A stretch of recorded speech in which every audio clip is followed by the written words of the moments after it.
confirme que le président de la République se rendra en Inde les 25 et 26 janvier pour une visite d'État. Alors, à quoi sert et combien coûte une visite de ce type ? Moi, je suis dans l'ombre du président de la République. Dans l'avion du président, il y a environ une trentaine de places. Et là, nous n'avons pas encore décidé qui sera parmi les 30 personnes. Dans l'avion, c'est indispensable d'être avec le président parce qu'on peut travailler les dossiers. Lui-même travaille pendant 11 heures de vol quand même, il faut bien les occuper. Quand on va en Inde et qu'on reste seulement 2 journées, une seule nuit, les pays hôtes n'aiment pas ça. Il ne va qu'à Delhi, il ne fait pas d'autres étapes. En fait, il déteste dormir à l'étranger. Donc moins il dort à l'étranger, mieux Sarkozy se porte. Le président ne comprend pas du tout quand quelqu'un dit c'est fatigant, parce qu'il ne trouve pas ça fatigant du tout. Il faut une hygiène de vie, et puis quand j'ai 20 minutes ou une demi-heure pour dormir dans la voiture, j'en profite. J'ai fait quelques trajets en véhicule, ça m'a permis de me refaire une santé en quelque sorte. Mais franchement, je ne suis pas fatigué.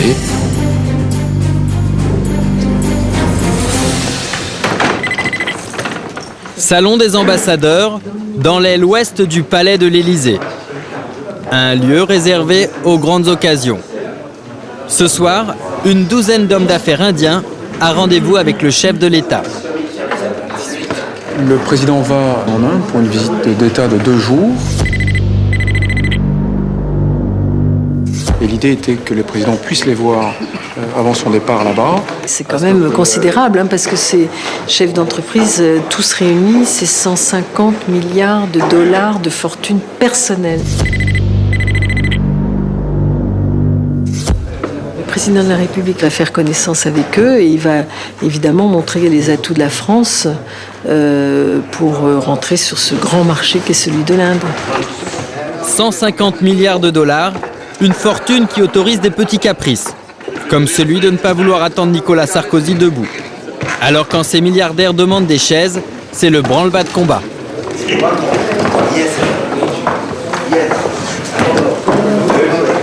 On a dû répondre rapidement en mettant des chaises en arc de cercle pour que l'entretien se passe de manière conviviale.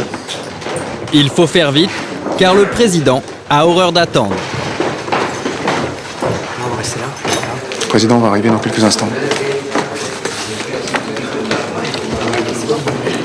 Et tout doit être parfait à son arrivée. Mais un détail va agacer le chef de l'État. La présence de notre caméra.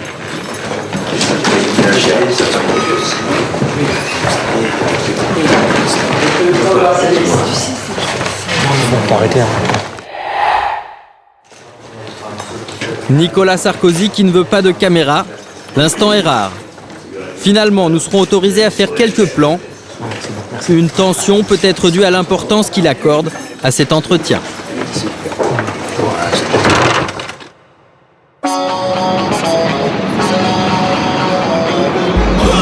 L'Inde, 1,136 milliard d'habitants. C'est le pays le plus peuplé du monde, juste après la Chine. La présidente indienne a invité Nicolas Sarkozy pour la fête nationale. Une visite d'État, la forme la plus solennelle des voyages officiels. Mais le président ne viendra pas seul. 300 Français vont l'accompagner pour ce voyage éclair de 48 heures. À New Delhi, on prépare ce déplacement depuis des mois.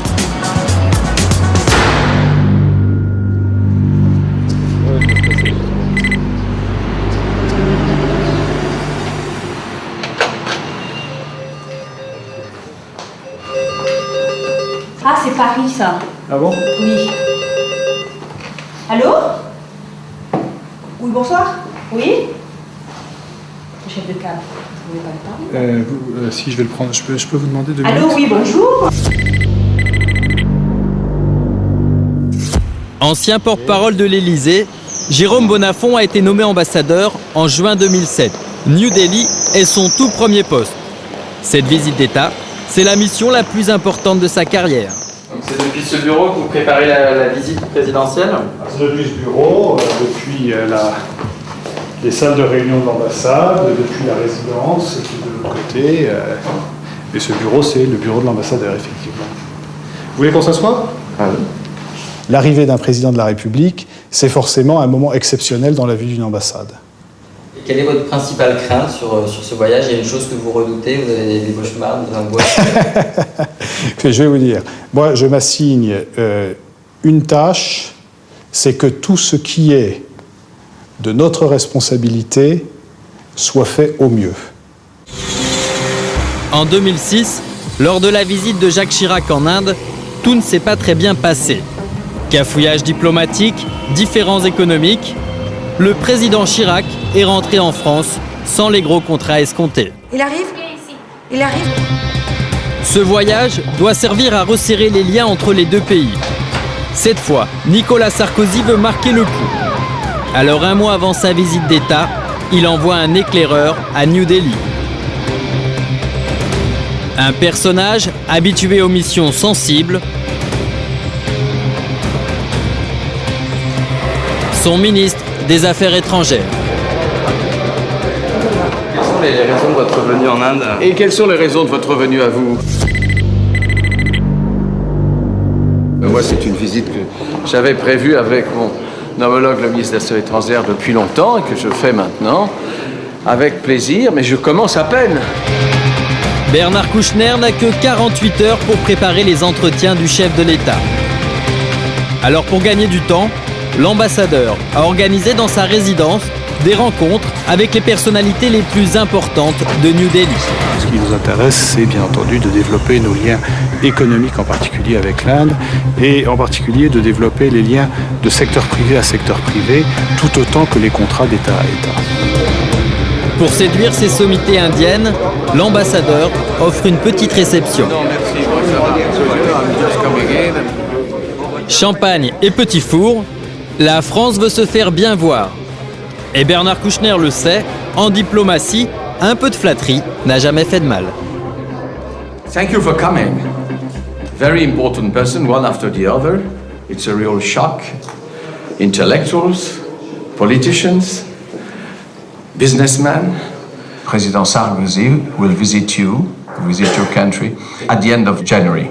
All of us, we want to revitalize our relationship in between France and India. Thank you very much.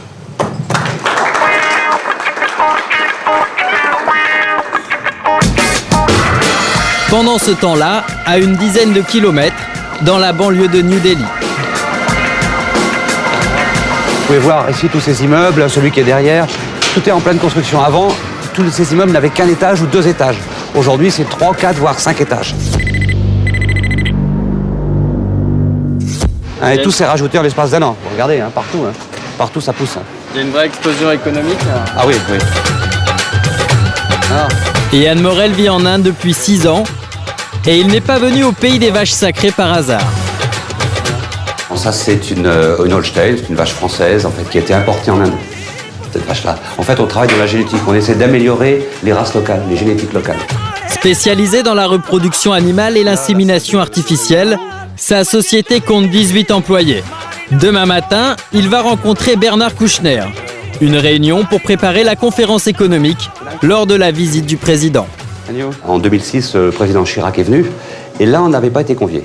On avait été, pas ignorés, mais on n'avait pas vraiment tenu compte de nos revendications, de nos désirs et puis de nos besoins, quoi, en fait. Donc depuis l'Inde, vous sentez une différence de style entre Chirac et Sarkozy? Ah bah c'est définitivement, la question ne se pose même pas. C'est le jour et la nuit. On se sent acteur, on se sent... on nous pose des questions, on nous demande de participer. Donc c'est quand même complètement différent. On nous demande de travailler sur le sujet. Donc non, c'est différent. On nous demande si on a des problèmes aussi, ce qui n'était pas quelque chose qui arrive auparavant. Cette fois, Yann espère des résultats très concrets, comme régler ce problème de visa qui empoisonne la vie des expatriés français. C'est très difficile d'avoir un visa. On a des visas de travail ici. Normalement, on a 1 an. En ce moment, ils nous donnent que des visas de 3 mois. Alors que les Allemands, des visas de 2 ans. Les Allemands peuvent avoir un visa d'1 an, 2 ans, des visas de travail, il n'y a aucun problème. Et nous, c'est 3 mois. Ah oui, je cherchais quoi vous dire. Le lendemain matin, nous retrouvons Yann Morel à l'ambassade de France. Le ministre lui retrouve un vieil ami. Tu étais petit et jeune, hein? Oui. Monsieur le ministre, la retrouvaille étant faite, est-ce que vous souhaitez... Bah voilà, maintenant.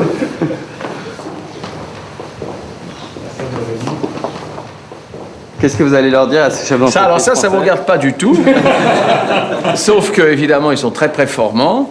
Et c'est eux qui vont plutôt me raconter. C'est moi qui vais apprendre d'eux. Yann Morel, lui, sait déjà de quoi il va parler, son problème de visa.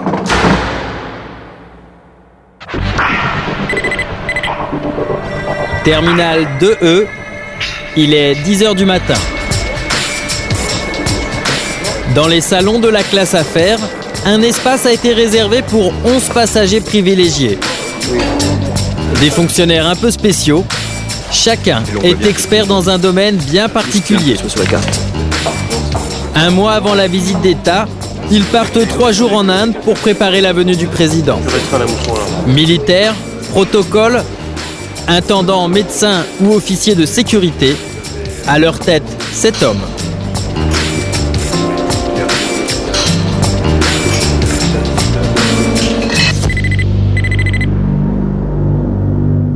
Je voyage beaucoup, nécessairement, d'abord en accompagnant le président de la République dans ses déplacements, puisque c'est ma fonction, et en préparant ses déplacements eux-mêmes. Par exemple, vous étiez où hier? Hier, j'étais à Bruxelles, puisqu'il y avait un conseil européen auquel a participé le président de la République. Et avant-hier? Avant-hier, j'étais en mission préparatoire dans le Golfe. Et en rentrant d'Inde, vous savez déjà où vous allez partir? Absolument. Le président va effectuer une visite officielle au Vatican. Et c'est toute l'année comme ça? C'est une bonne partie de l'année comme ça, effectivement. Depuis 7 ans, Jean-Pierre travaille au protocole. Son rôle est de dire au président ce qu'il doit faire lors de toutes les cérémonies officielles, en France comme à l'étranger. Jean-Jacques? Oui. Ce ne sont pas des vacances. Tous en témoigner, ce sont des journées effectivement qui sont extrêmement longues. On se lève très tôt, on se couche très tard. Evelyne Richard sait de quoi elle parle. Des voyages officiels, elle en a fait des centaines. Elle travaille pour l'Élysée depuis 37 ans. Georges Pompidou, Valéry Giscard d'Estaing, François Mitterrand, Jacques Chirac et aujourd'hui Nicolas Sarkozy. Elle a connu tous ces présidents. Les chefs d'État passent, mais Evelyne Richard reste fidèle au poste. Au revoir, messieurs.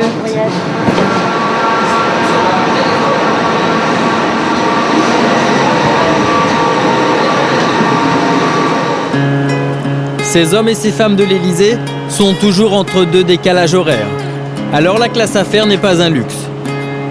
Dans l'avion, tout le monde dort. Arrivée prévue à l'hôtel à 1h du matin.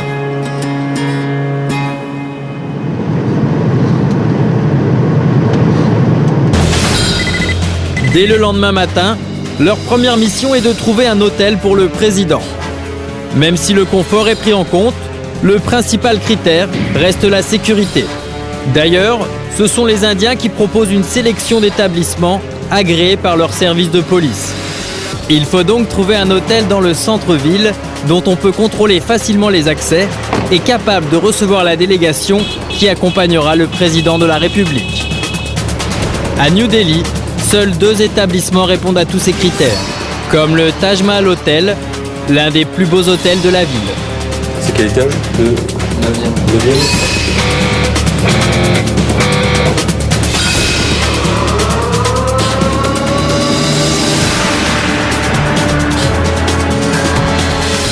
La suite présidentielle. C'est ici que devrait dormir le chef de l'État si cet établissement est retenu. Lors de sa visite, Nicolas Sarkozy aura également à travailler dans cette suite. Le protocole indien a prévu des rencontres privées dans ses appartements.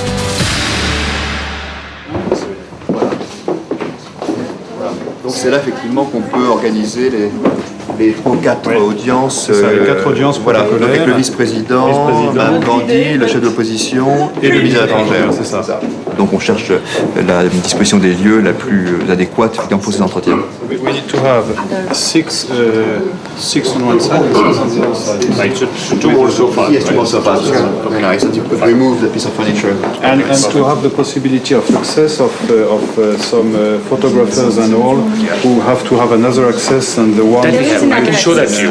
Okay. We have 2 accesses. Puis je suis un con, il faut les shooter comme ça, sinon je sais pas. Ce qui est intéressant aussi, c'est de voir en gros la taille de la suite, ce qui va permettre de déterminer le déminage et le temps que les services de sécurité vont passer pour le déminage.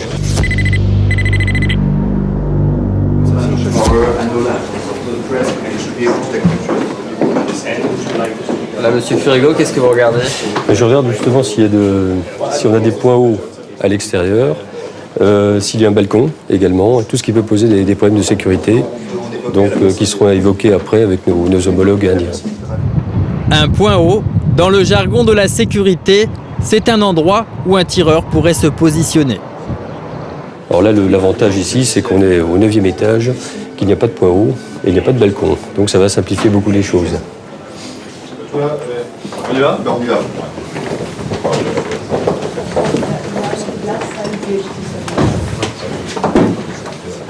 Vous voulez voir la seconde? Non, merci beaucoup, c'est pas du tout. Ce qu'on souhaiterait voir maintenant, c'est plutôt des espaces de restauration pour la délégation.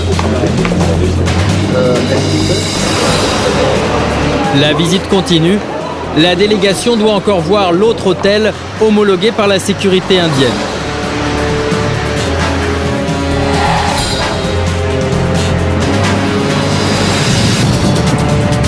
Situé lui aussi dans un quartier résidentiel, mais d'un style complètement différent, c'est l'Oberoi Hotel.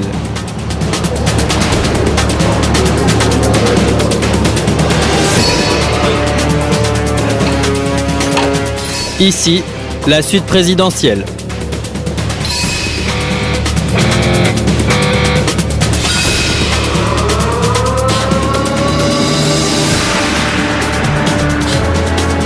Et le chef de l'État ne manquerait pas de place pour les visites privées imposées par le protocole indien. Au niveau de la sécurité, il y a même un petit plus. Toutes les vitres sont blindées. Pour cet hôtel, accueillir un président français serait une grande première et un bon coup de pub. Alors il semble prêt à faire un très bon prix. L'Élysée va faire jouer la concurrence entre les deux hôtels. À gauche, l'Oberoi, à droite, le Taj Mahal. La décision sera prise à Paris, en fonction des devis, même si la France ne paie qu'une partie de la facture. Il y a toujours une courtoisie d'État à État. Donc c'est l'État indien qui paiera la suite du président de la République, ainsi que 10 chambres de membres de la délégation à notre choix et à définir. Donc nous avons défini par priorité les chambres des ministres qui accompagneront le président de la République, plus quelques chambres de conseillers.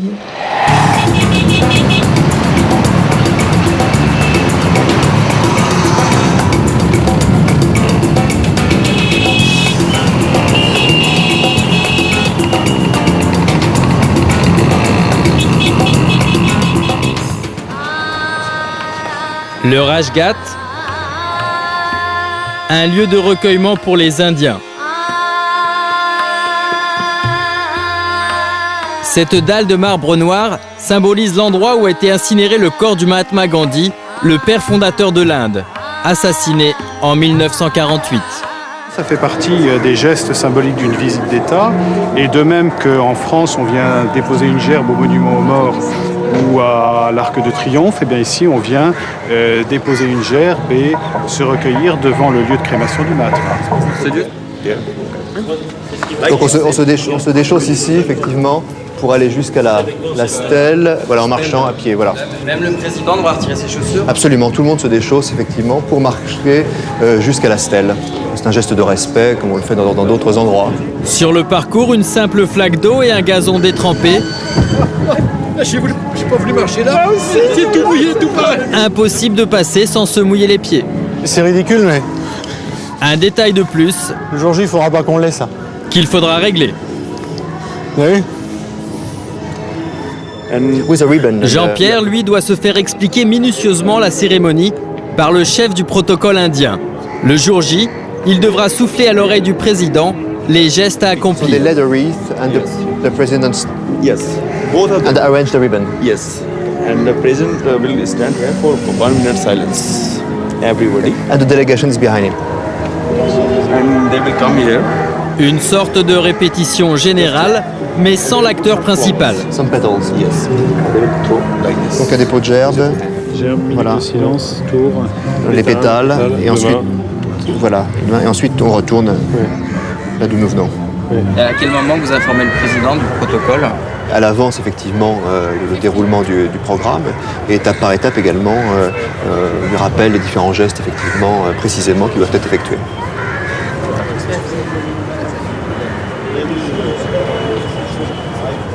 Prévoir des chaussures faciles à retirer et à remettre, un détail qui fera l'objet d'une note au secrétaire particulier du président. Ce qu'on met dans les notes qu'on lui fait, prévoir des chaussures basses sans lacets. Oui, chaussures basses sans lacets pour faire le cassin. Le tombeau d'Humayun, un joyau de l'architecture moghole classé au patrimoine mondial de l'UNESCO. Cet endroit fait partie des lieux que pourrait visiter Nicolas Sarkozy lors de sa visite. Alors toute la délégation s'y rend, guidée par l'ambassadeur. Le jardin moghol, c'est un principe qui est dérivé des jardins persans, et donc c'est supposé refléter le paradis. Un lieu public qui est ouvert toute l'année, tout le temps. Oui, toute l'année, tout le temps. Et vous voyez, les gens se promènent. Si cet homme aux lunettes noires ne semble pas sensible à l'art moghol, c'est qu'il a d'autres préoccupations en tête. Sa mission concerne directement la vie du président. Le fait de faire venir le président ici, il y a un certain nombre de choses à voir qui touchent à sa sécurité. On a des points hauts ici qui vont être à prendre en compte si on a une arrivée du président par là-bas. On a le premier point haut qui se trouve ici. On a des bâtiments qui sont un petit peu isolés à l'extérieur du site. Il faudra vraiment que les Indiens nous disent ce que c'est que ces bâtiments, s'ils sont ouverts, s'ils sont fermés, s'ils sont ouverts au public ou pas. Et qu'ensuite de ça, on les sécurise. Le pire, c'est quand on touche à l'intégrité physique du président, bien sûr, de quelque manière que ce soit. Et la plus grave, effectivement, ce serait un attentat. Anticiper le moindre danger, c'est le rôle du GSPR, le groupe de sécurité du président de la République. Cet escalier, par exemple, pourrait représenter une menace. Il y a quand sur place que vous pouvez voir ce genre de détails. Eh oui, bien sûr, et c'est important de les voir, parce qu'on voit cet escalier est abrupt à la montée, il ne devrait pas y avoir de grosses difficultés. Mais quand on regarde les marches, elles sont très hautes, assez peu larges. Il faut éviter qu'il tombe de lui-même, et il faut éviter aussi que quelqu'un ne le fasse tomber. Donc le dispositif de sécurité sera autour du président à cet endroit-là pour éviter ces soucis-là.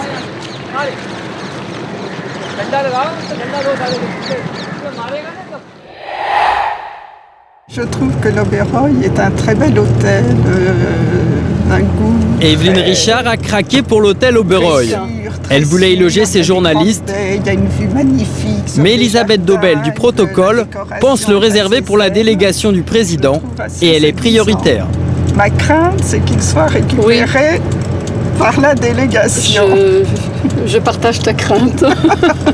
Il n'y a pas de concurrence parce que je suis forcée de m'effacer. Oui. On passe après la délégation, ce qui est bien normal. Mais comme on a les mêmes goûts, oui. Souvent, je vois avec un peu de chagrin l'hôtel que j'aurais choisi. Ou le restaurant que tu as choisi. Tomber dans l'escarcelle d'Elisabeth. Oui. C'est très important que le protocole et la presse s'entendent bien, parce que ça facilite bien les choses, surtout dans l'organisation des voyages. On a mis un petit quart d'heure. Oui.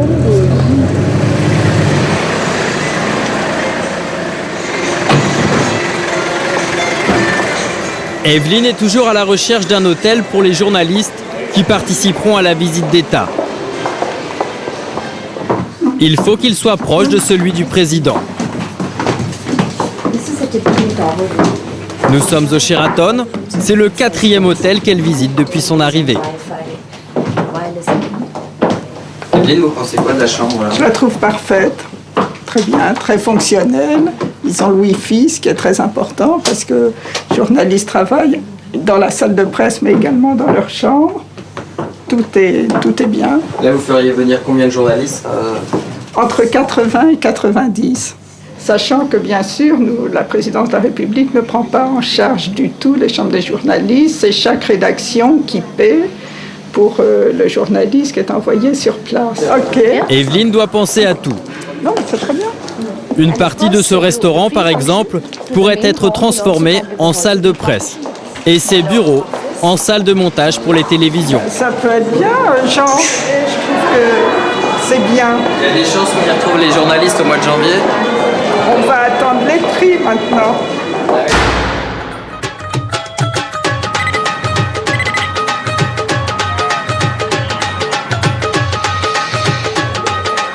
Le lendemain, la délégation française se rend à Bombay.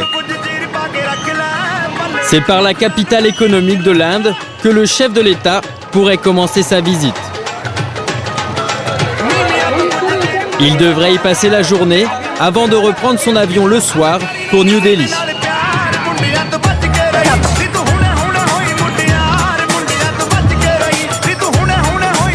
La mission préparatoire est donc en repérage. Il faut trouver un restaurant pour faire déjeuner le président et la délégation française. Nous sommes au dernier étage du plus grand hôtel de la ville, dans un restaurant panoramique.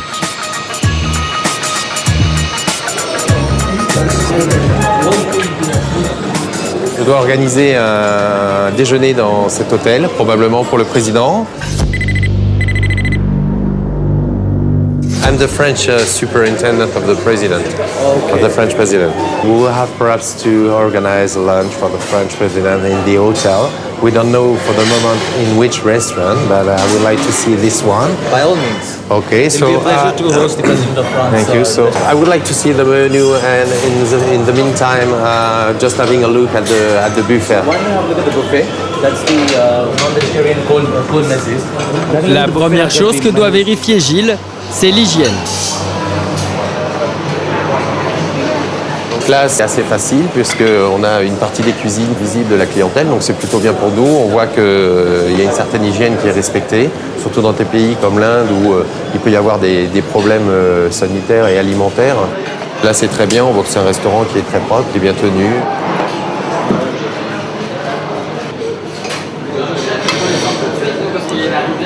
So, but you have a buffet, but we have a buffet as a starter. As a starter, Sorry. but is it possible, for example, to have a sitting dinner here? Yes. So, l'intendant doit élaborer un menu en fonction des goûts de Nicolas Sarkozy. Alors après la tête de veau dont raffole Jacques Chirac, quel est le péché mignon du nouveau président? Il n'a pas de mets préféré spécialement. Parfois, si des desserts au chocolat nous sont proposés, on choisira un dessert au chocolat. Reste à négocier les tarifs pour une cinquantaine de couverts en respectant le budget. Je pense qu'on va tourner entre 25 et 30 euros au menu.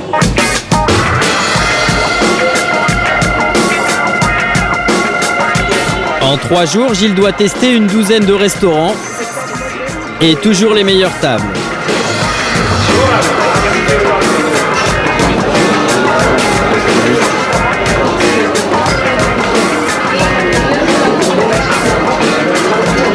A priori, ce ne sera pas ici. Ce restaurant indien est délicieux, mais on y mange avec les mains, pas très protocolaire.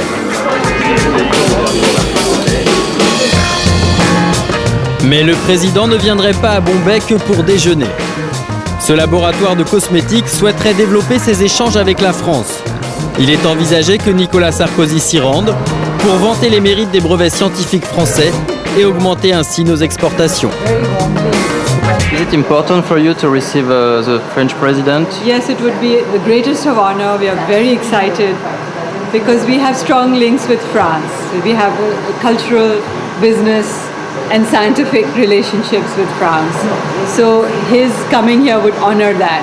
You already know if he's coming? We don't know yet. We hope so. We'll ask our ambassador to be our ambassador too.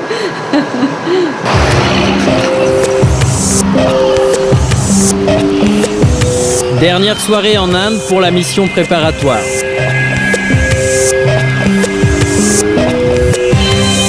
Demain matin, ils seront à Paris et mettront au point le programme de la visite d'État de Nicolas Sarkozy. Finalement, officiellement pour des raisons d'agenda, l'étape Bombay sera annulée quelques jours avant le voyage.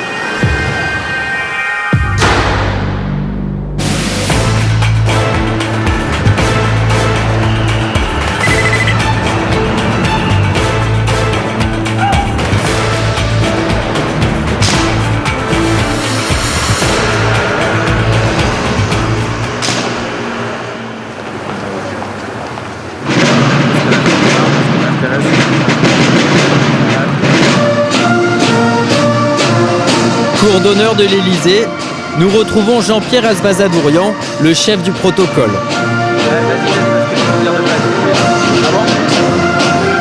Alors qu'il accueille le Premier ministre, dans les bureaux du palais, on règle les derniers détails du voyage en Inde. Oui, oui, c'est fait. C'est fait. Oui, oui, oui. À plus tard. Au revoir.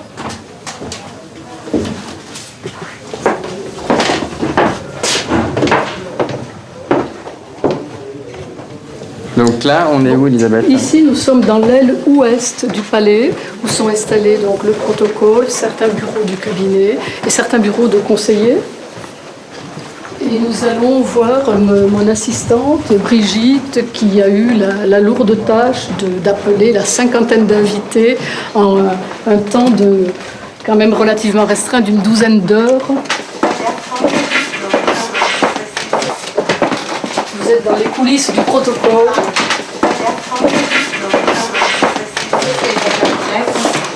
Donc voilà.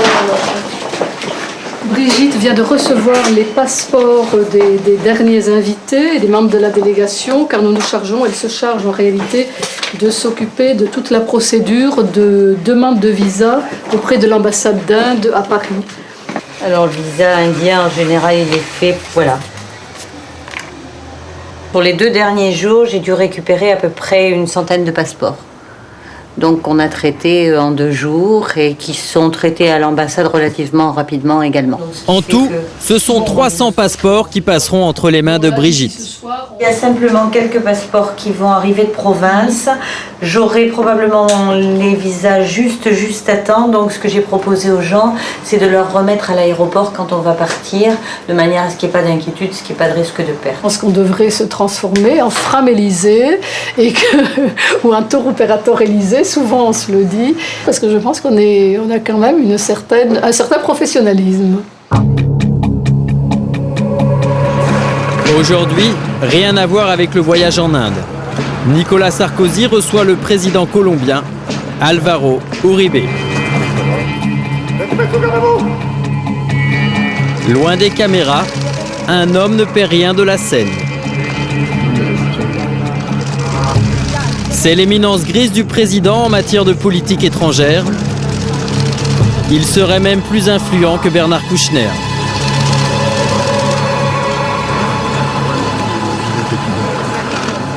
Non, lui, il est le ministre des Affaires étrangères, il représente le gouvernement de la République. Moi, je suis dans l'ombre du président de la République.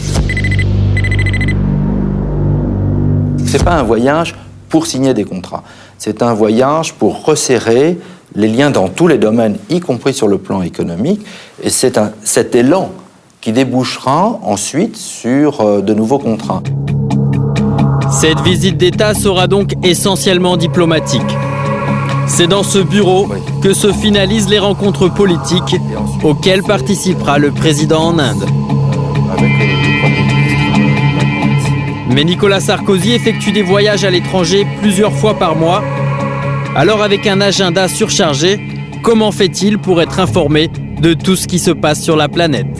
On lui fait des notes 2, 3, 4 par jour, aussi courtes que possible, de façon à ce qu'il soit informé, non pas de tout, mais de tous les sujets suffisamment importants pour être portés à sa connaissance. Le lendemain, de l'autre côté de la Seine, le chef de l'État va emmener avec lui 5 ministres. Mais Bernard Kouchner ne viendra pas. C'est donc Ramayad qui va le remplacer. Bonjour. Bonjour. On y va? On vous suit.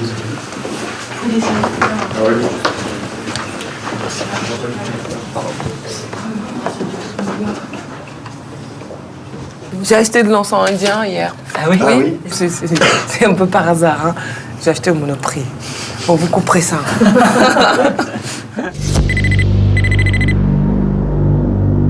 C'est une visite d'État, ce qui veut dire que protocolairement parlant, c'est une visite... Donc jeudi après-midi. Jeudi après-midi, vous décollez à 14h30. Ce jeudi-là. Ce jeudi. Oui. Après-demain, dans l'Airbus présidentiel. Donc vous représentez là-bas le pôle Quai d'Orsay. D'accord. Et à ce titre, donc, vous participerez à tous les entretiens. Oui. Ça veut dire entretien avec la présidente de la République, entretien avec le Premier ministre, entretien avec le ministre des Affaires étrangères. Oui, mais par rapport à moi, ce qui m'intéresse, c'est d'aller voir les gens qui en Inde ont des problèmes et des difficultés. Donc Taslima Nasrine. Taslima Nasrine, une écrivaine originaire du Bangladesh. En 1994, son engagement pour l'émancipation des femmes et contre l'oppression de certaines minorités religieuses lui ont valu une condamnation à mort des islamistes. Depuis, elle vit cachée en exil. Aujourd'hui, elle a trouvé refuge à New Delhi, protégée par les autorités indiennes. Quand elle dit « faites quelque chose pour moi, je passe d'une ville à l'autre, les islamistes sont en bas de chez moi, je serai tuée d'un jour à l'autre », il faut réagir. Parce que le jour où elle meurt, il ne faudra pas qu'on se regarde en disant « mais qu'avons-nous fait, pourquoi n'avons-nous pas réagi ?» Ça, c'est très important. Je ne peux pas imaginer qu'on aille en Inde sans avoir un regard, une attention particulière pour elle. Parce que sinon, je ne pourrais pas me regarder dans la glace et je n'aurais pas fait mon travail.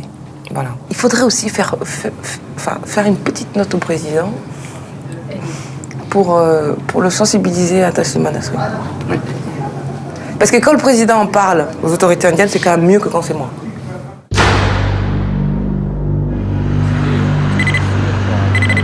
Rue Bayard, dans le 8e arrondissement de Paris.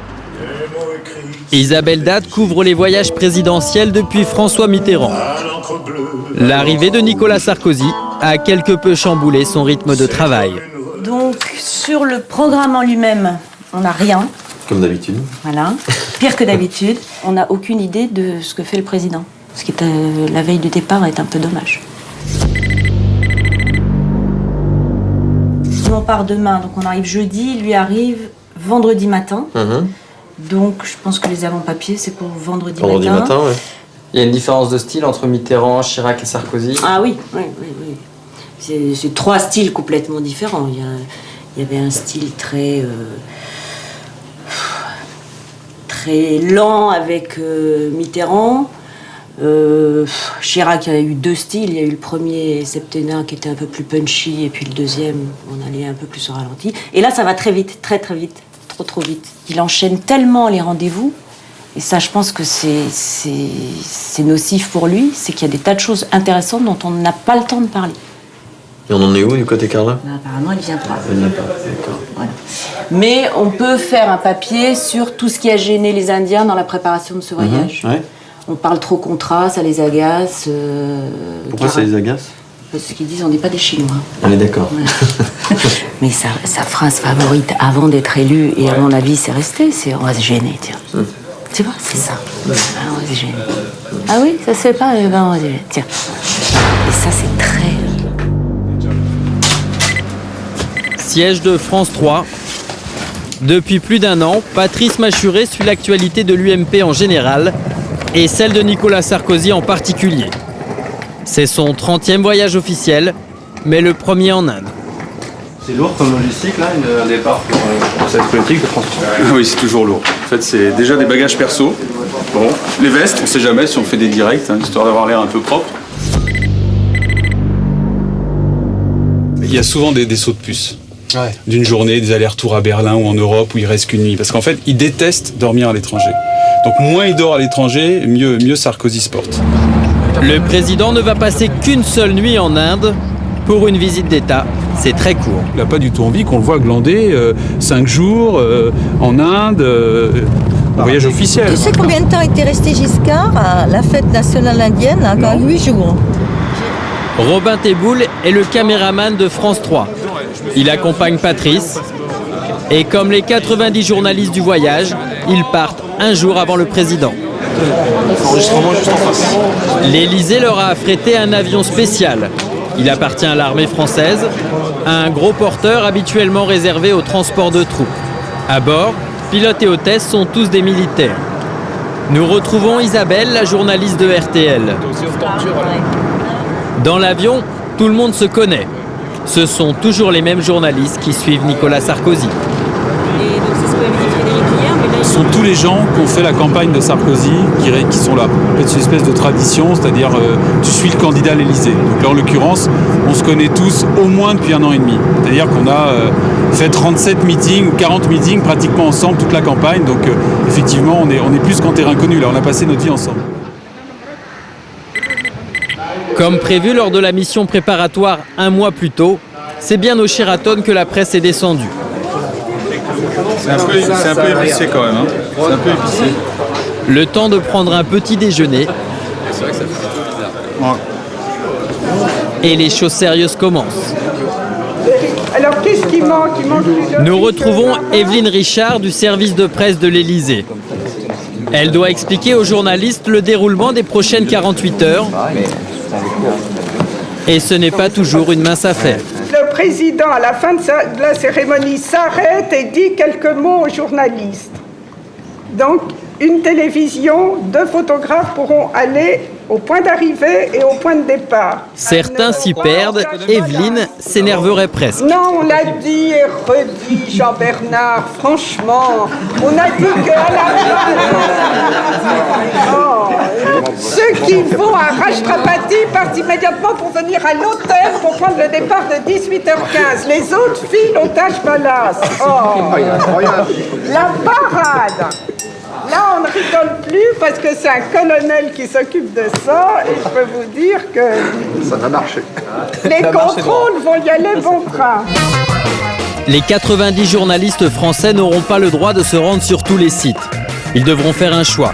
S'ils veulent parler de toutes les étapes de la visite d'État, ils vont devoir faire preuve de solidarité et s'échanger leurs images et leurs interviews. Nicolas Sarkozy n'arrive que demain matin, le calme avant la tempête. Patrice et Robin en profitent pour faire des images de la ville. Au même moment, à Roissy, un 2e avion affrété par l'Élysée décolle. À son bord, 70 chefs d'entreprise du MEDEF. Si l'avion s'écrase, c'est le krach boursier assuré. Bonjour messieurs, vous pensez à remplir vos petites fiches? Vous connaissez le numéro de vol? CTM 0021. CTM MM comme maman. Avez-vous pensé à remplir vos petites fiches? Nous retrouvons Brigitte, notre grande spécialiste des passeports. Tout est bon. Parfait, merci beaucoup. Il y a des passagers qui sont en éco, d'autres en business, qui décident qui voyagent dans quelles conditions. C'est quand quand les agents du protocole font le plan de vol, ils décident en fonction de l'importance de la personne. Pensez à remplir vos petites fiches. En classe économique, alors que certains tentent de dormir comme ils peuvent, vous voyez, quelque chose qui d'autres manquait. profitent du voyage pour se faire des relations. À bord, la patronne des patrons. Je laisse passer la cheftaine. 00 21. Je vous dehors. Vous ne prévenez pas, mais je vous dehors. Vous êtes mes louveteaux si je suis la cheftaine. Presque. Il me dit que je suis la cheftaine, alors vous êtes mes louveteaux. Avec plaisir. Ça nous rajeunit, remarquez. Ici, il y a beaucoup de chefs d'entreprise, il y a des chefs de petites entreprises, des chefs de moyennes entreprises, des chefs de très grandes entreprises. Il y a une chose que je voudrais vous dire qui me semble très importante, c'est que bien souvent, je crois que les Français se disent, mais quand ils voient leur président de la République partir à l'étranger, mais qu'est-ce qu'il va faire encore un voyage? Alors que nous-mêmes, en France, on a tellement de soucis, est-ce qu'il ne ferait pas mieux de s'occuper d'abord de nous? Moi, je voudrais dire aux Français que quand le chef de l'État va à l'étranger, et notamment quand il y va, comme aujourd'hui avec beaucoup de chefs d'entreprise, c'est aussi, et peut-être même d'abord, s'occuper des Français. Plus on va attirer des contrats, plus on va permettre à nos entreprises de se développer, d'exporter, de grandir. Et ça, forcément, les Français, chaque Français, en tirera un jour un bénéfice.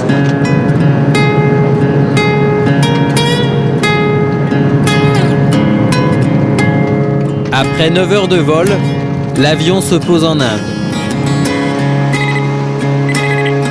À New Delhi, ils sont maintenant 250 de la délégation française.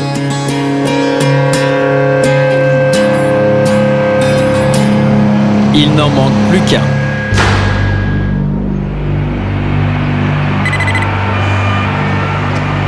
Terminal Ouest, le pavillon d'honneur.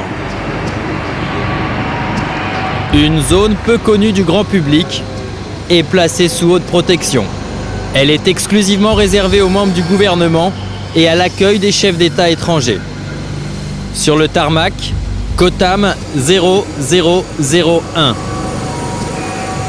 C'est le nom de code de l'avion qui transporte le président. Air Force One version française, un Airbus A319.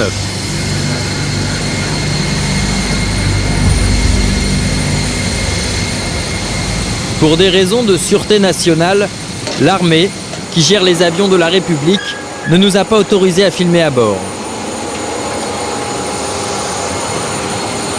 Mais nous avons pu nous procurer des photos. Complètement réaménagé avec des fauteuils de classe affaires, l'avion présidentiel ne peut transporter qu'une trentaine de passagers. Le chef de l'État passe beaucoup de temps en avion. Alors pour se reposer, il dispose d'un petit salon privé. La nuit, la banquette se transforme en lit. Et pour se présenter à la passerelle toujours impeccable, il a un cabinet de toilette avec une douche. En plus de l'Airbus, un Falcon 900. C'est l'avion qu'utilise Nicolas Sarkozy pour ses petits déplacements. Pour le voyage en Inde, il servira d'avion de secours en cas de panne. Le président se déplace toujours avec 2 avions minimum. Et parfois, pour des raisons de sécurité, il peut se faire escorter par des chasseurs de l'armée de l'air. Pour l'Afghanistan, des Mirage 2000 de défense aérienne sont venus apporter un complément de sécurité et d'escorte sur l'avion du président. C'est à la fois une fierté et une responsabilité particulière. Je pense que le droit à l'erreur et les exigences en termes de rigueur dans le travail ainsi que sur soi-même, c'est quelque chose d'important. Oui. Ça passe, je pense, avant la fierté. Décollage dans moins d'1 heure. Le pavillon d'honneur se remplit. Voilà. Bonjour, monsieur Balkanoui. Vous le carnet en cabine? Oui. Voilà. Merci. La garde rapprochée de Nicolas Sarkozy. Et entre les... il a rien, monsieur Morin? Ses ministres et ses conseillers, comme Henri Guénaud, qui lui écrit ses discours. Une housse. Mais aussi des personnalités. Ici Jean-Pierre Elkabbach, le patron d'Europe 1, invité personnellement par le président. Le président de la République décide de ses invités personnels. Il y en a quelques-uns sur cette visite, une dizaine. Arrivée de Nicolas Sarkozy dans 15 minutes. Le président n'aime pas attendre, alors dès qu'il arrive, tout le monde doit être prêt. Tous les passagers, aussi importants soient-ils, embarquent par la passerelle arrière. Privilège ou distraction, Jean-Louis Borloo, arrivé en retard, embarque lui à l'avant de l'appareil.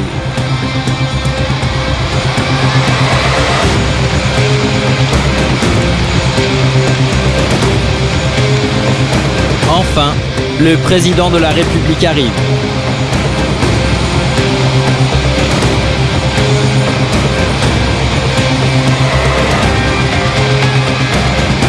En bas de la passerelle, Jean-Pierre, le chef du protocole, est là pour l'accueillir.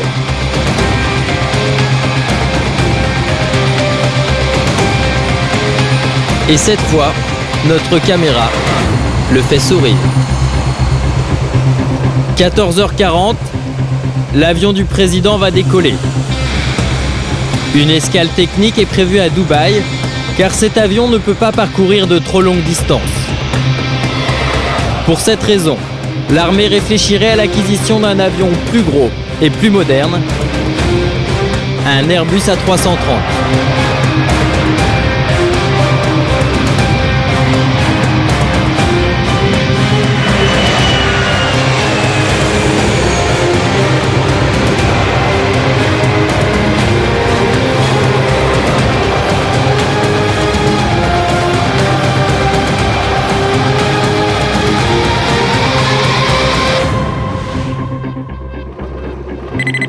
« 4 heures du matin, l'Airbus du président doit bientôt se poser. Sur la piste, les 30 véhicules du cortège présidentiel. Ils doivent être déminés. Les policiers indiens vérifient que les voitures ne contiennent pas de bombes. Et c'est toujours le pays d'accueil qui assure la protection de son hôte. Le service français de protection des hautes personnalités garde un œil sur les opérations, mais ne peut pas intervenir. Reste vigilant, ils se posent dans une demi-heure, là ils sont à la rue. On peut leur donner des conseils, parce qu'on a un peu l'habitude, mais on ne peut pas leur dire vous faites comme ci, comme ça. Non, déjà, par politesse et puis professionnellement, ça ne se fait pas. L'avion présidentiel doit se poser dans 30 minutes et sur la piste, c'est la confusion. Toutes les voitures ne sont pas encore prêtes. Et on a l'impression qu'ils découvrent un peu les choses maintenant. Ouais. Bizarrement, le stickage, nous, on l'a fait déjà depuis 2 jours. Et là, ils sont en train de se distribuer des sticks. Voilà. Faut rester zen. Faut rester très zen, hein. Oui. Voilà, bon.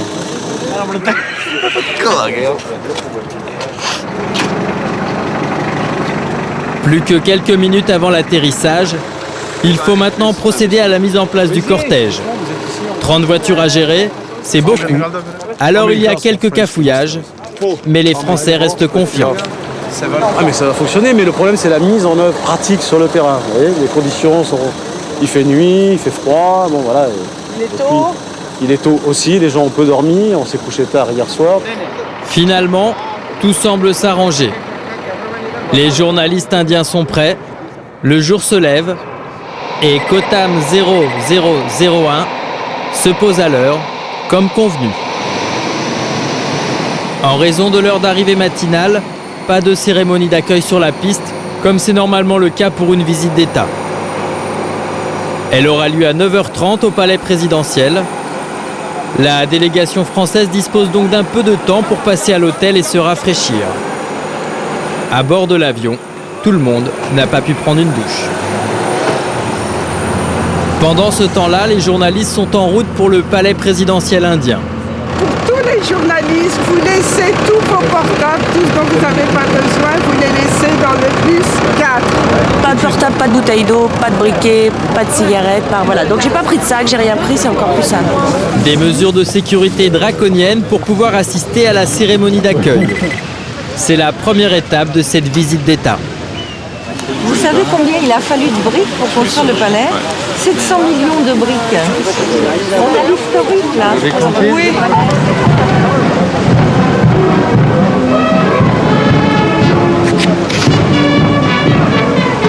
9h20, les autorités françaises arrivent.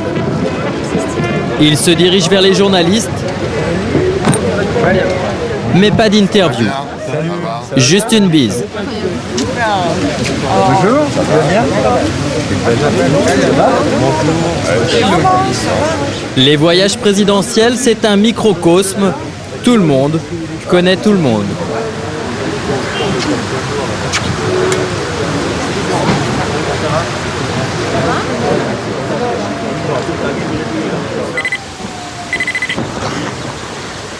La présidente de l'Inde, Pratibha Patil, et Manmohan Singh, son Premier ministre, sont venus personnellement accueillir le président français.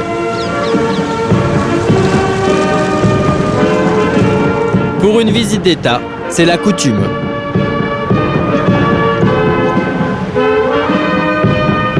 Protocole oblige, c'est Jean-Pierre Esvazadourian qui fait les présentations.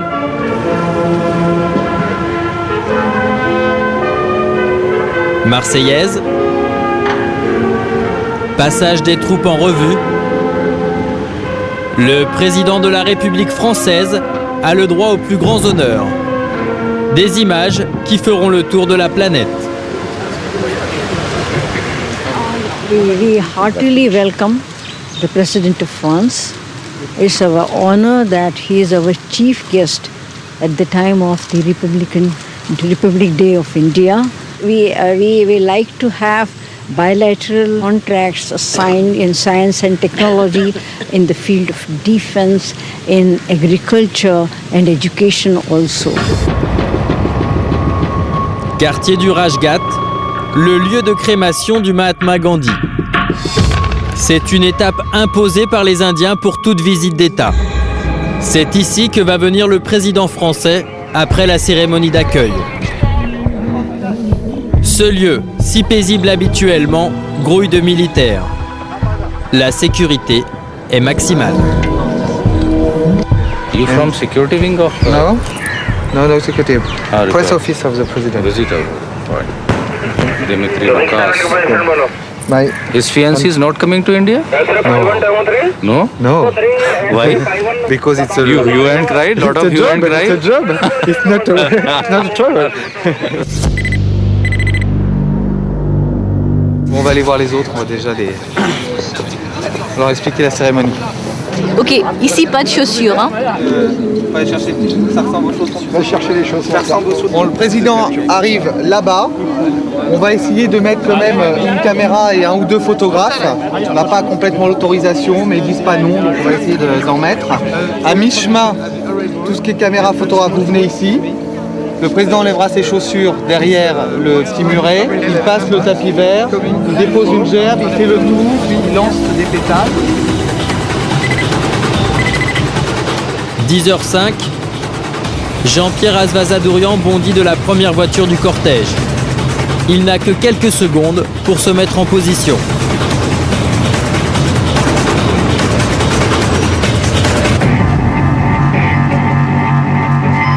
Le chef du protocole sait qu'il va y avoir une minute de silence pendant la cérémonie. Alors, comme convenu, il récupère le téléphone du président. Sans attendre le reste de la délégation, le chef de l'État se dirige vers la stèle. Comme tout le monde, il doit se déchausser. Mais Nicolas Sarkozy est pudique. C'est pas la peine de nous filmer en anglais.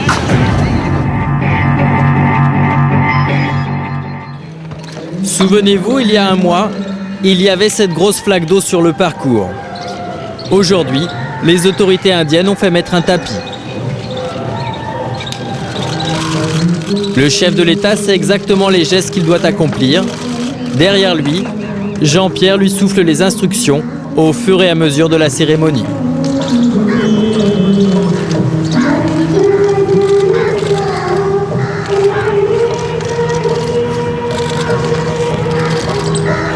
Entre-temps, les ministres sont arrivés. La cérémonie ne dure que quelques minutes, le temps d'un lancer de pétales et d'une séance photo. Ramayad, comme le président, se plie au rituel. Avant de repartir pour sa visite marathon, le chef de l'État doit remettre ses chaussures. Mais cette fois, il a demandé à ses gardes du corps de le protéger des objectifs.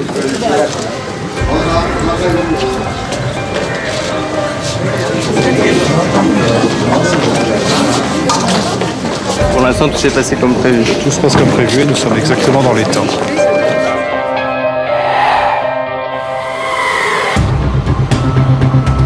C'est finalement à l'Oberoi, l'hôtel aux vitres blindées, qu'est descendu le président. Sa sécurité est assurée par les Indiens, mais aussi par des policiers français du GSPR. Ouais, Philippe, le troisième entretien arrive. Pendant 1h30, le président va s'entretenir avec des responsables politiques indiens.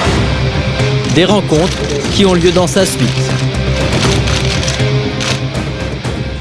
Veillons effectivement à ce que les entretiens se situent dans les plages de temps qui sont prévues à cet égard. Et nous faisons tout pour accueillir les personnalités et puis les introduire auprès du président. Alors, Monsieur le Président, on l'a vu dans vos déplacements à l'étranger, vous passez d'une personnalité à l'autre, d'un dossier à l'autre. Comment vous faites pour maîtriser autant de dossiers aussi divers? Non, mais c'est facile, d'abord parce que ce que je fais, ça me passionne. Les gens que je rencontre m'intéressent, et c'est normal que j'ai une idée de qui je vois, de ce que je dois lui dire, de ce qu'il est. Et avant, j'ai travaillé les dossiers, la vie des personnes que je vois. Et puis comme je fais beaucoup d'avions, et qu'en avion, c'est pas toujours très commode de dormir, eh bien, pendant que vous m'accompagnez, moi, je dormais pas, je travaillais mes dossiers.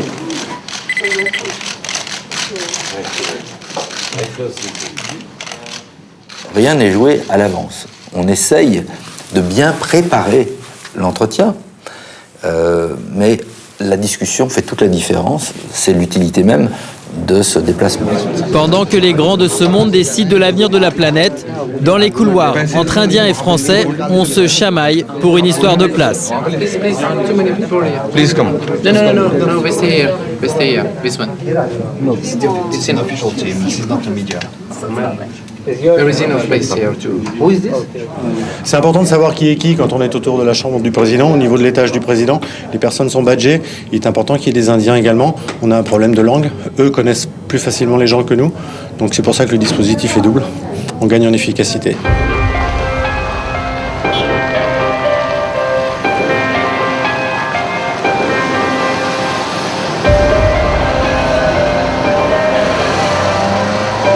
Il y a un mois, nous avions rencontré Yann Morel, ce chef d'entreprise français établi à New Delhi depuis 6 ans. À l'époque, il attendait la venue du président avec impatience pour lui faire part de ses problèmes de visa. Comme tous les Français, pour pouvoir travailler en Inde, il doit renouveler son visa tous les 3 mois. Laurence Parisot est là pour préparer la conférence économique à laquelle va participer Nicolas Sarkozy. Et Yann Morel en a profité. Il s'est glissé parmi les journalistes pour pouvoir lui parler de son problème. Je vais poser une petite question concernant les réciprocités au niveau des visas qui nous sont octroyés pour l'Inde. Est-ce que... Oui. Mais la patronne du MEDEF est pressée et lui propose d'en reparler plus tard. Attendez juste une seconde. Yann ne lâche pas l'affaire et finit par décrocher quelques minutes en tête-à-tête. Oui, donc Madame Parisot, en Inde, on a un petit problème. Depuis 1 an et demi, je ne réussi à obtenir que des visas de 3 mois, alors que j'habite ici depuis 6 ans. Je suis bien au courant de votre problème et qui concerne d'autres entreprises. Je n'ai pas de réponse à l'heure qu'il est sur le sujet, mais c'est quelque chose dont je dois reparler au ministre tout à l'heure. Ah, je vous remercie. Voilà. Très gentil. Bah, si j'ai des réponses, je vous le dirai tout à l'heure. Alors quand il y a des difficultés communes, c'est très bien parce qu'on peut du coup apporter des doléances au plus haut niveau en disant là, voilà, on a vraiment un problème particulier sur tel aspect de la réglementation. Est-ce qu'on ne peut pas faire quelque chose? Yann n'a pas obtenu de solution à son problème, mais il a au moins réussi à se faire entendre au plus haut niveau. La délégation française arrive.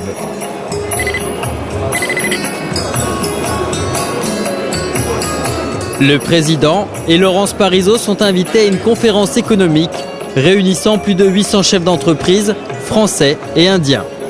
Parmi eux, Lakshmi Mittal, 4e fortune mondiale et président de ArcelorMittal. Il arrive même à voler la vedette quelques minutes à Nicolas Sarkozy. Mesdames et messieurs, compte tenu de la chaleur de l'accueil, de l'amitié dont nous font preuve nos amis indiens, d'abord je veux que vous sachiez qu'en France, nous admirons le modèle indien. L'Inde est mise à l'honneur et encensée par le président, car ce jour-là, la France veut vendre ses compétences et développer le commerce avec ce pays. La France est un pays qui a des infrastructures à nul autre pareil dans le monde. Vous le savez, la France est en train de bouger. La France est en train de reprendre toute sa place. Le président de la République est en Inde depuis ce matin. En France, les télévisions diffusent les premières images de la visite d'État envoyée par les journalistes qui couvrent l'événement sur place. Grande puissance du XXIe siècle. Sur place, Patrice Machuret et Robin Teboul. Côté contrat économique, la France a obtenu un appel d'offres réservé pour la modernisation des vieux Mirage 2000 de l'armée indienne. Mais pour le reste, rien de concret. On est toujours très loin des 20 milliards d'euros signés en Chine, l'autre géant asiatique. Ah putain, j'ai mis le pied dessus. Ouais, je pense, bah, tu me dis, ouais, ça va. Putain, j'ai mis le pied dans la peinture. J'ai les pompes qui collent. J'ai les pompes qui collent. Ok, bon, super. Même s'il ne parvient pas à signer de gros contrats à chaque fois, pour le président, ces visites d'État sont essentielles. Pourquoi c'est important pour un chef d'État de se rendre à l'étranger? Pourquoi c'est important pour la France? Parce que la France ne peut pas être isolée dans le monde. La France a besoin d'alliés, la France a des intérêts à défendre, la France a des positions à exprimer, la France a vocation à l'universel, la France est attendue et respectée dans le monde, et le rôle du président de la République française, c'est de répondre à cette attente. D'ailleurs, en Inde, j'étais invité pour la fête de la République, la fête de l'indépendance, en vérité. C'était un grand honneur qui était fait à notre pays. Personne n'aurait compris que je ne réponde pas à cette invitation. Et pour faire rayonner la France, Nicolas Sarkozy peut compter sur l'élégance de ses ministres. Tenue de soirée pour un dîner d'État très formel. La présidente indienne reçoit dans son palais et, comme le veut l'étiquette, tout commence par un toast. Je veux lever mon verre en votre honneur. En votre honneur, Madame la Présidente. Vive la République, vive l'Union indienne, vive la France et vive l'amitié franco-indienne. Le président trinque, mais ne boit pas. Ce serait l'un de ses secrets pour garder la forme. Vous enchaînez les déplacements aussi bien en France qu'à l'étranger. Comment vous tenez physiquement? C'est la façon la plus simple. D'abord, vous savez que quand on fait un métier qui vous passionne, c'est beaucoup plus facile de tenir que lorsqu'on fait un métier qui vous ennuie. Deuxièmement, même pour la nourriture indienne que j'adore, je fais extrêmement attention. Le lendemain matin, sur les Champs-Élysées indiens. On va attendre d'être positionné et puis on va déployer. Derrière la tribune officielle, en coulisses, avant l'arrivée du président, un militaire français se pose de drôles de questions. Le soleil est où? Le soleil est là. Faut qu'on pointe est. Faut qu'on pointe dans ce sens-là, alors. Si je me trompe pas. Okay. Il faut avoir le sens de l'orientation. Oui, il faut trouver le satellite. La mission du transmetteur est d'établir une liaison sécurisée et permanente entre le chef de l'État et l'Élysée. 24 heures sur 24, où qu'il soit, le président doit être toujours joignable. Et ce n'est pas toujours facile. Le transmetteur doit trouver un emplacement pour déployer son antenne satellite. Les Indiens l'ont fait se garer sous un arbre, du coup, il n'arrive pas à avoir de réseau. Il va devoir bouger son véhicule, mais pas évident. Le parking est une vraie fourmilière. Si je mets là, c'est bon. Oui. Finalement, les Français trouvent une bonne place. Ils peuvent déballer le matériel, un téléphone satellite, un fax, un vrai bureau ambulant à disposition du chef de l'État en cas de crise. Reste à savoir si cela fonctionne. On est bien là. Bonjour monsieur, centre de transmission gouvernementale à New Delhi pour un essai de liaison par satellite. Question de sûreté nationale, c'est par cette ligne cryptée que le président pourrait ordonner une attaque nucléaire en cas de guerre. C'était parfait. En cas d'événement imprévu et grave, il y a deux options. Si c'est un attentat, évidemment, par définition, tout le monde sera au courant. Et donc l'Élysée, les services de l'Élysée préviendront immédiatement l'aide de camp ou le transmetteur du président, qui ira le mettre au courant. Si c'est quelque chose de beaucoup plus confidentiel, évidemment, ça sonnera directement chez nous sur notre système, puisqu'on n'utilisera pas les téléphones mobiles pour donner ces informations-là.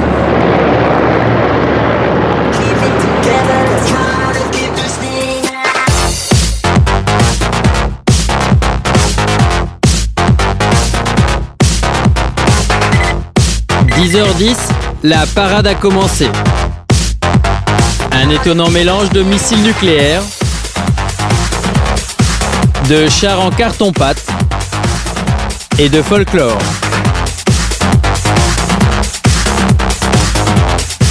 Pendant 2 heures, le président va assister au défilé militaire de la fête nationale indienne. C'est l'équivalent de notre 14 juillet.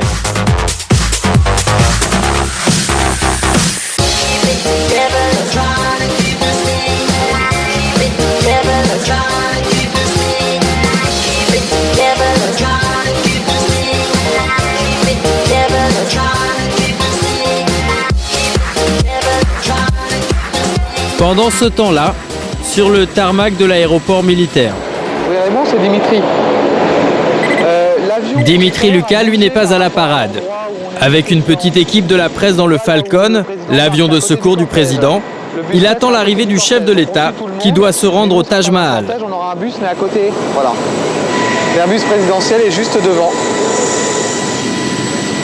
Il y a déjà une partie de la délégation qui est arrivée et les autres vont continuer à arriver.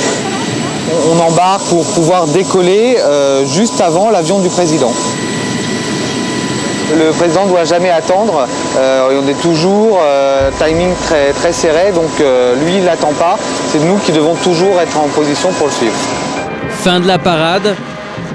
Pour Nicolas Sarkozy, une course contre la montre commence. Il doit se rendre en visite privée au Taj Mahal, situé à 200 km de New Delhi, dans la ville d'Agra. Il est 12h17 et il doit être impérativement de retour à 15h47 pour assister à la garden party de la présidente indienne. Sur le tarmac, Elisabeth Dobel du protocole arrive, signe que le président n'est plus très loin. Habitué au changement de dernière minute, Dimitri Lucas veut s'assurer de bien décoller avant le président. Vous vous asseyez pendant le roulage, c'est Pas de souci. On est en route. Oui, quand même.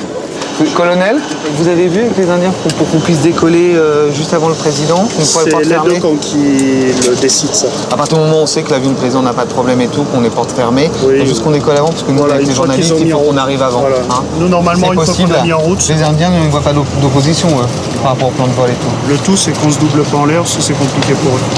Non, bah justement, Voilà. justement Pour nous en partant avant, du coup on n'est pas obligé de doubler l'avion du président en l'air. Ce qu'on pourra pas faire. C'est voilà. Donc on laisse la PU, on est positionné au même parking qu'hier. Je suis déjà dans le Falcon.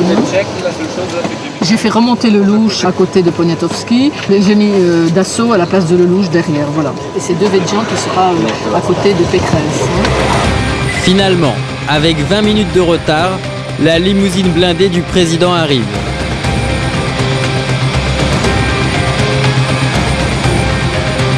Et comme d'habitude, Jean-Pierre Azvazadourian est à ses côtés.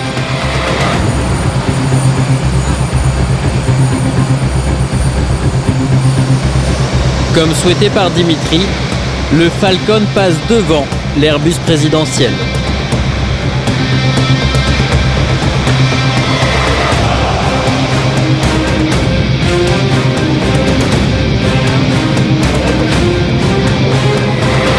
Scénario positif. Attention entrée. Temps de vol estimé, 25 minutes. À bord, en plus de notre équipe, seuls 4 photographes et un caméraman ont été autorisés à couvrir l'événement. Le tirage au sort a désigné l'équipe de France 3. Robin et James sont preneurs de son. Mais Patrice Machuré, son rédacteur, n'a pas eu le droit de venir.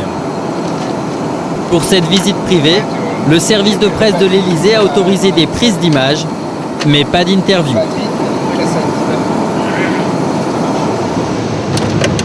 F2. Malgré un vol à pleine puissance, la délégation a encore 20 minutes de retard. Manche tenue.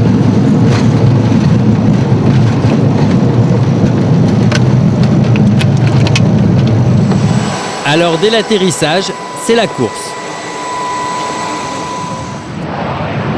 Kotam 0001 se pose quelques minutes plus tard. Il ne doit pas arriver en retard. Le président doit respecter l'horaire qui est de 15h47, arriver à la garden party de la présidente. Donc je pense que je fais absolument confiance au protocole indien qui va faire le nécessaire pour une visite quand même très bien commentée et rapide. Et nous allons certainement gagner quelques minutes sur le temps de vol au retour. Pas une seconde à perdre. La passerelle n'est pas encore complètement installée, que le président veut déjà sortir.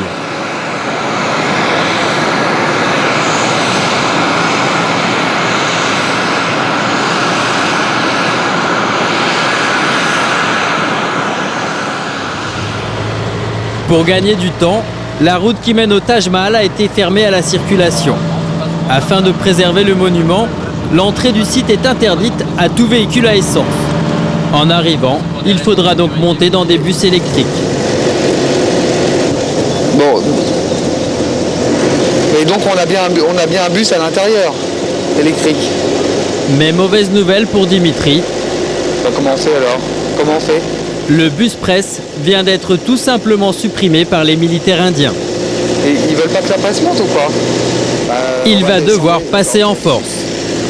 You go with everything, everywhere. Everybody. You go with everybody. You don't stop. Dimitri Lucas a perdu son sourire. Ah oui, excuse-moi.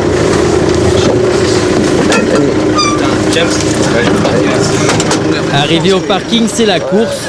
Il doit à tout prix trouver un véhicule pour les photographes français. Sinon, il n'y aura aucune image de Nicolas Sarkozy au Taj Mahal.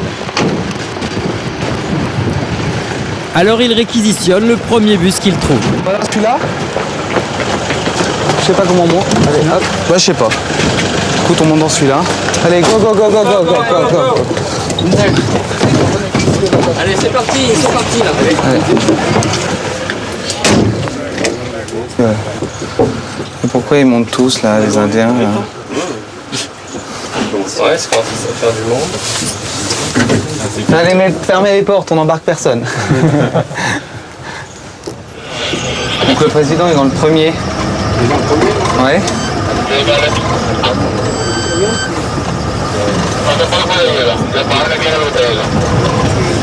Donc normalement on devait avoir un petit bus électrique là dehors et partir avant lui, mais ils n'ont pas voulu. Dernier moment. Dimitri n'est pas content, il est dans le dernier bus. Alors pour ne pas rater l'arrivée du président, il va encore falloir courir. Allez. Allez. Hop. Sortez. Allez, c'est par là. Allez, là. Robin, le seul caméraman français présent, devra partager ses images avec les autres télévisions. Les caméras doivent s'arrêter juste derrière. Habitué au voyage officiel, il connaît bien Nicolas Sarkozy et a le droit à une poignée de main. Bien Christian, bah oui, mais marcher en même temps. Ça va? Non, juste le président qui avance tout seul, les photographes restent là, toute la délégation reste là, on fait la photo tout de suite de lui. Il faut le dire. Messieurs, photographe, stay here. Stay here. À la sortie. Une cinquantaine de personnes pour une visite privée. Même le président semble penser qu'il a invité un peu trop de monde. Peut-être. Vous pouvez vous éloigner. Les minarets, Éloignez-vous. Les minarets s'écartent légèrement. C'est une volonté de l'empereur Shah Jahan pour éviter qu'en cas de tremblement de terre, ils tombent sur le mausolée. Tombe sur le mausolée lui-même. Vous les voyez légèrement en artichaut. Ah oui, pour qu'elle tombe de l'extérieur. Encore quelques photos et la visite commence vraiment. Mais mauvaise surprise, Robin, qui avait réussi à passer avec la délégation, doit faire demi-tour. Robin, faut que tu t'arrêtes. Aucune caméra n'est autorisée. Les militaires indiens sont furieux et Dimitri doit aller le chercher. Sorry, Supreme Court is no, Supreme Court is section. Only that side. Ils veulent pas. C'est tout. Attends, Robin. Hey, mister, stay just here. It's still camera allowed, but video It's official. Supreme Court instruction, please. It's official. Supreme Court instruction. Sorry. What is Supreme Court? Yeah, Supreme Court instruction. Finalement, seuls les photographes seront autorisés à passer. Malgré les efforts de Dimitri, Robin va devoir rester à l'entrée avec les autres caméramans indiens. Il devra se contenter de faire des images au zoom. Je vois pas. Oui, c'est extrêmement frustrant parce que l'endroit est magique. En plus, tous les rédacteurs attendent avec impatience ces images-là, donc ils vont être quand même déçus. J'ai essayé tout à l'heure de faire un peu le forcing en disant caméra officielle. Ça passe quelquefois, sauf que là, c'est extrêmement rigide et ils n'acceptent pas la moindre caméra. De toute façon, vous l'avez vu, hein, les photographes sont là-bas, tant mieux pour eux. Et tant pis pour moi. Voilà.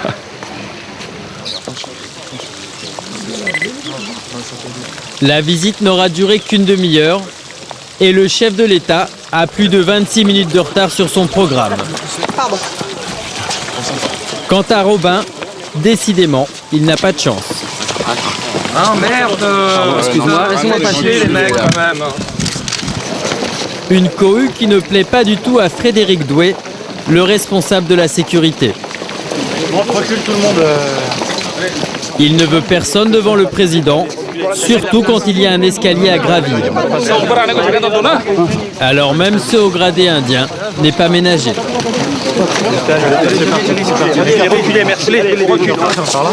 Robin est venu sans rédacteur, mais il va quand même tenter de poser une question au président. Le Taj Mahal est un symbole d'amour, alors il veut un commentaire sur l'absence de Carla Bruni.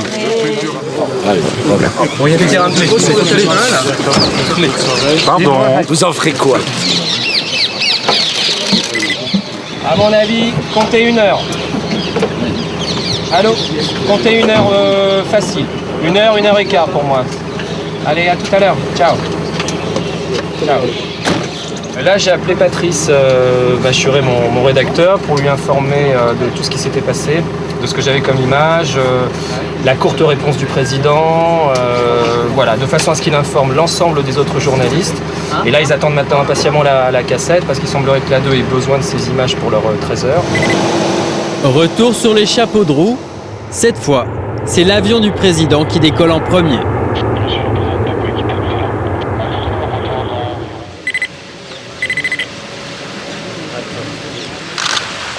Cette petite visite privée au Taj Mahal aura fait attendre la présidente indienne une demi-heure.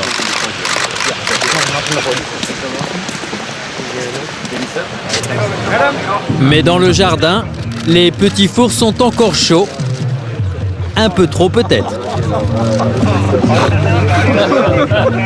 Ça fait rire les photographes et sourire le président.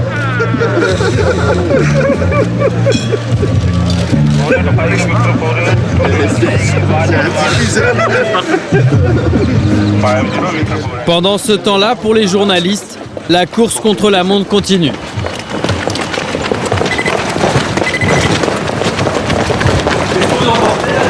On porte la cassette pour essayer du journal de 12h30, si c'est possible. Il faut copier ça rapidement. Ouais, c'est Taj Mahal. Ouais. Patrice Machuret, qui n'a pas pu aller au Taj Mahal, doit rapidement sélectionner les images qu'il veut utiliser pour son reportage. Ouais, je vois que tu lui serres la main en filmant, là, ce qui est assez fort. Bah, il me serre la main. Non, bah attends, tu es obligé. Bah attends, je fais pareil. Hein. Je fais pareil. D'ailleurs. Tu me dis bonjour. Bah, attends, c'est normal. Hein. T'as le droit d'être bien élevé, hein, c'est pas interdit. Hein.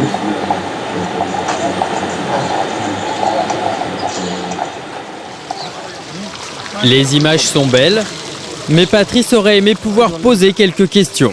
C'était une visite privée, donc c'est bien, on envoie une caméra, un photographe, un preneur de son, mais pas de rédacteur pour poser les questions. Or, le Géry, lui, il fait ce qu'il peut, il est bousculé, il faut saisir les images, donc il faut un rédacteur pour arrêter Sarko. C'est la technique, et lui dire alors, un petit point diplomatique, un petit point aussi sur Carla Bruni, parce que c'est quand même la une de tous les journaux indiens, et puis on en a parlé. Donc, et là, on est au milieu du chemin. C'est-à-dire qu'à la fois, on a des images et on n'a pas pu poser de questions. Bon, il y a des terrains de dépôt sur le chemin, là. Vous en ferez quoi? C'est ce mi-chemin qui est embêtant, en fait. C'est pas... Ça va pas. C'est-à-dire qu'on est spectateur, on n'est pas acteur, et ça va pas.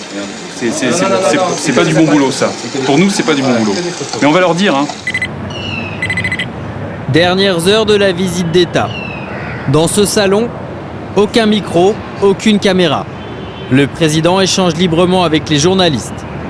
C'est ce qu'on appelle le off, un moment privilégié des voyages présidentiels.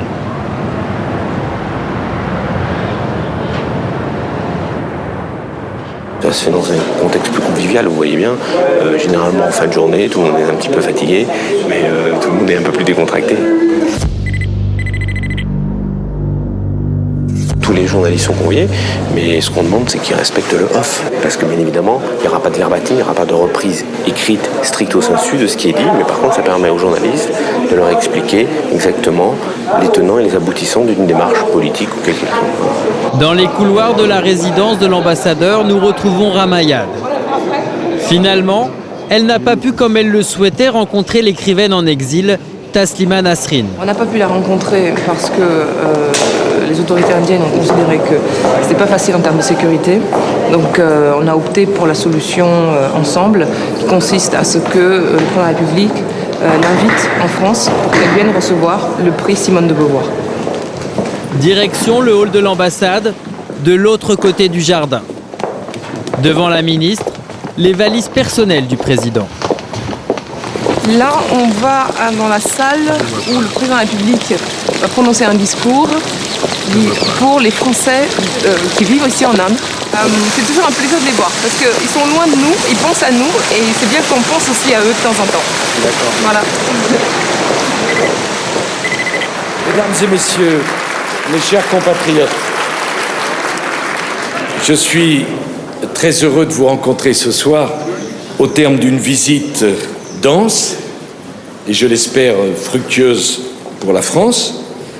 Vous venez des quatre coins de ce pays. Et comme à chaque déplacement à l'étranger, le chef de l'État rencontre la communauté française. Dernière Marseillaise, le secrétaire particulier du président, chargé de faire sa valise, et Gilles de l'intendance sont déjà sur le départ avec les bagages de Nicolas Sarkozy. Pour cette visite d'État de 48 heures, le président a parcouru 14 000 km, participé à 6 cérémonies officielles et un dîner d'État. Il a prononcé 4 discours, chanté 3 fois la Marseillaise, visité le Taj Mahal et serré des centaines de mains. Un rythme qui semble convenir à Nicolas Sarkozy. Franchement, je ne suis pas fatigué, parce que tout s'est bien passé. Vous savez, c'est pas le travail qui fatigue, c'est des ennuis. Et je ne sais pas pourquoi, mais depuis 3 jours, on n'a pas d'ennuis. Voilà. Une fois que je vous aurai dit ça, peut-être que ça va venir. Merci de m'avoir porté chance. D'accord. Merci de m'avoir suivi. Merci. Monsieur le Président.